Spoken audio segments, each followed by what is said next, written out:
ہاں جی، یہ واو ہے، اس کے اوپر جو لگی ہوئی ہے یہ حمزہ ہے، اس کے اوپر لگی ہوئی ہے جزم۔ یہ جو دالما بنی ہوئی ہے اس کو جزم کہتے ہیں۔ جزم اب آئی ہے، جزم جس حرف کے اوپر آتی ہے اس کو ساکن کرتے ہیں، لیکن یہاں پہ دو حرف ہیں، واو بھی ہے اور یہاں پہ حمزہ بھی ہے۔ اب دیکھنے والی بات یہ ہے کہ یہ جزم جو ہے ان دونوں میں سے کس کے اوپر آئی ہے، ٹھیک ہے، ان دونوں میں سے کس کو ساکن کرنا ہے۔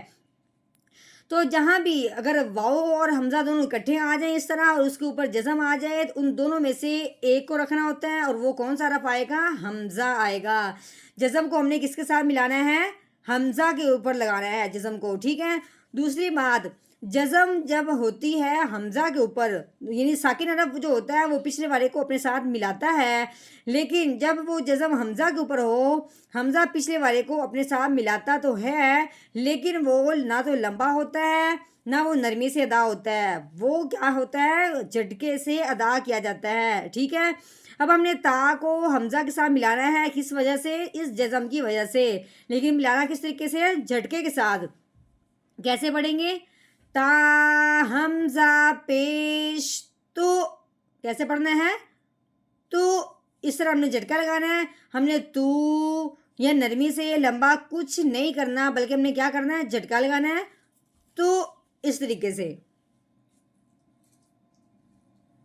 نحمده ونصلي على رسوله الكريم، اما بعد فاعوذ باللہ من الشیطان الرجیم، بسم اللہ الرحمن الرحیم۔ السلام علیکم ورحمۃ اللہ وبرکاتہ۔ امید ہے آپ سب خیریت سے ہوں گے، انشاءاللہ جہاں ہوں گے ایمان اور صحت کی نعمت سے مالا مال ہوں گے۔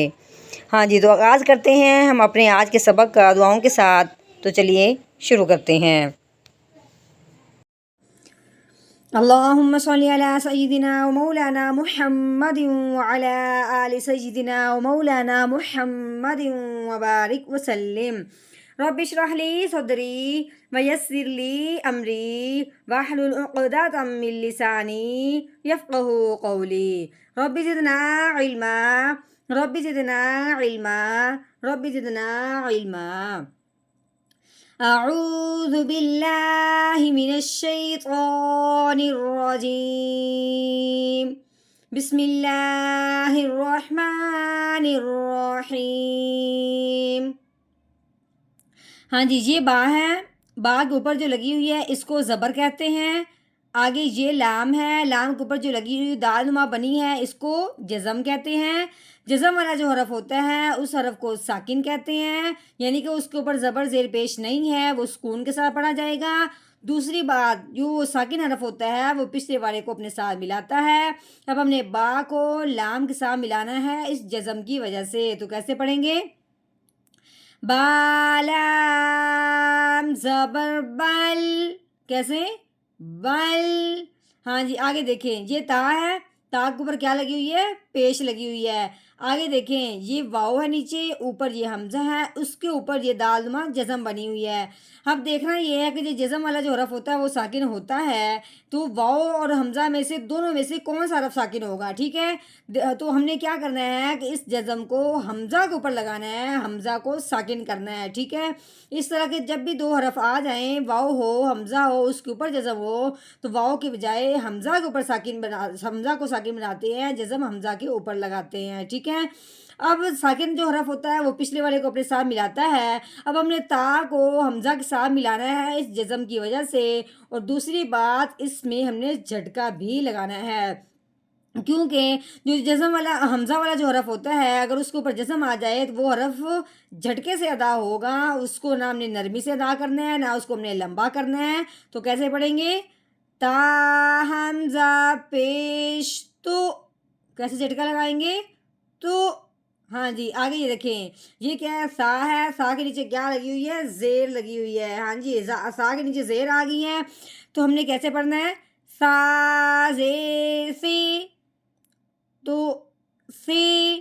ہاں جی، یہ رو ہے، رو کے اوپر کیا لگی ہوئی ہے؟ پیش لگی ہوئی ہے۔ آگے یہ واو ہے، واو کے اوپر دال نما جزم بنی ہوئی ہے، تو یہ کیا ہو گیا؟ ساکن ہو گیا، جزم آنے کی وجہ سے واو ساکن ہو گیا۔ اب یہاں بات سمجھنے والی ہے کہ جب بھی واو ساکن ہو اس سے پہلے حرف پہ پیش آ جائے تو ہم نے اس واو ساکن کی وجہ سے اس رو کو ایک الف کے برابر لمبا کرنا ہے۔ کیسے پڑھیں گے؟ رو واو پیش رو تو سیرو، ٹھیک ہو گیا. آگے یہ نون ہے، نون کے اوپر کیا لگی ہوئی ہے؟ زبر لگی ہوئی ہے. اس کے بعد دیکھیں آگے یہ الف ہے، اس کے اوپر کچھ نہیں لگا ہوا. آگے یہ لام ہے، اس کے اوپر کیا لگی ہوئی ہے؟ جزم لگی ہوئی ہے. تو یہ ہو گیا لام ساکن. اب لام جو ہے وہ پچھلے والے کو اپنے ساتھ ملائے گا. تو اب ہم نے نون کو لام کے ساتھ ملانا ہے اس جزم کی وجہ سے. اب یہ درمیانہ جو الف ہے اب اس کو نہیں پڑھا جائے گا، ٹھیک ہے. نون لام زبر نل تو فیرونل، ٹھیک ہو گیا. ہاں جی آگے دیکھیں یہ ہا ہے، ہا کے اوپر زبر لگی ہوئی ہے. آگے یہ یا ہے، اس کے اوپر جو لگی ہے یہ کھڑی زبر ہے. اس طرح کی زبر ہے اور اس طرح لمبائی میں ہو تو وہ کھڑی زبر ہوتی ہے. ہاں جو زبر والا حرف ہوتا ہے وہ سمپل پڑھا جاتا ہے، جو کھڑی زبر والا حرف ہوتا ہے اس کو ایک الف کے برابر لمبا کیا جاتا ہے. تو کیسے پڑھیں گے؟ ہا زبر ہا، یا کھڑی زبر یا، حیا، ٹھیک ہے. ہا کو زبر تھی، ہا کے اوپر زبر تھی، اس کو ہم نے ہا پڑھا. یا کے اوپر کھڑی زبر تھی، اس کو ہم نے یا لمبا کر دیا، ٹھیک ہے. حیا. ہاں جی آگے دیکھیں یہ تا ہے، گول تا، ٹھیک ہے. جب تا پڑھتے ہیں تو یعنی اس طرح کی جب بھی گول تا ہو جس کے نیچے ہاں بھی ہے، اوپر تا کے دو نقطے بھی لگے ہوتے ہیں، اس طرح کا حرف جب بھی ہوتا ہے پڑھتے وقت ہم نے تا پڑھنا ہوتا ہے. اگر یہاں پہ وقف ہوتا تو پھر ہم نے ہاں پڑھنا تھا، تا نہیں پڑھنا تھا. لیکن یہاں وقف نہیں ہے تو اب ہم نے کیا پڑھنا ہے؟ تا پڑھنا ہے. اب دیکھنا یہ ہے کہ تا کے اوپر کیا لگی ہوئی ہے؟ زبر لگی ہوئی ہے. یہ تا صرف زبر کے ساتھ نہیں بلکہ اگلے حرف دال کے ساتھ بھی ملے گا، ٹھیک ہے. اب اس سے پہلے الف بھی ہے، اس سے پہلے لام بھی ہے، ان کے اوپر کچھ نہیں لگا ہوا، ان کو ہم نے نہیں پڑھنا. یہ دال کے اوپر جو تین دندوں والی لگی ہوئی ہے اس کا نام ہے شد. شد والا جو حرف ہوتا ہے وہ پچھلے والے کو اپنے ساتھ ملاتا ہے. اب جو پیچھے ہم نے تا پڑھنی ہے وہ ہم نے اس دال کے ساتھ ملانی ہے. تو کیسے پڑھیں گے؟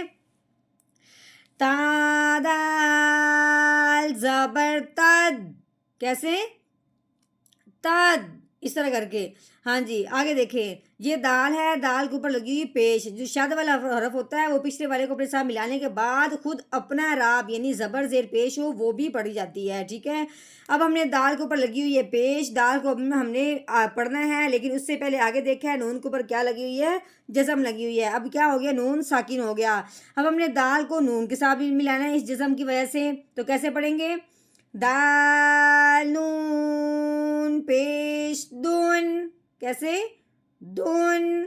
ہاں جی یہ یا ہے جس کے نیچے دو نقطے لگے ہوئے ہیں، اس کے اوپر لگی ہوئی زبر. آگے یہ کیا ہے؟ الف ہے. الف سے پہلے حرف پہ جب بھی زبر آ جائے، الف سال لگا ہوا ہے نا، الف سے پہلے حرف پہ جب بھی زبر آ جائے تو اس حرف کو ایک الف کے برابر لمبا کرتے ہیں. اب ہم نے یا کو ایک الف کے برابر کیوں لمبا کرنا ہے؟ الف سے پہلے زبر آنے کی وجہ سے. تو کیسے پڑھیں گے؟ یا الف زبر یا، دنیا، کیسے؟ دنیا. اب ہم نے کرنا ہے یہاں پہ وقف. تو وقف کی صورت میں آخر والا جو رف ہوتا ہے اس کو ساکن کرتے ہیں، لیکن جو الف ہوتا ہے وہ ہوتا ہی ساکن ہے. تو اس کو ہم نے کیسے پڑھنا ہے؟ آگے وقف دنیا، دنیا. ہاں جی اب مکمل آیت کا ہم نے کر لیا توڑ. اب ہم نے کرنا ہے اس کا مکمل جوڑ، وہ بھی روانگی کے ساتھ. تو کیسے پڑھیں گے؟ چلیں جی شروع کرتے ہیں. اعوذ باللہ من الشیطان الرجیم. سورۃ الاعلی مکیہ.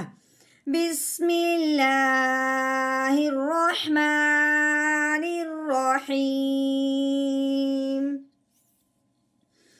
بل تؤثرون الحیاة الدنیا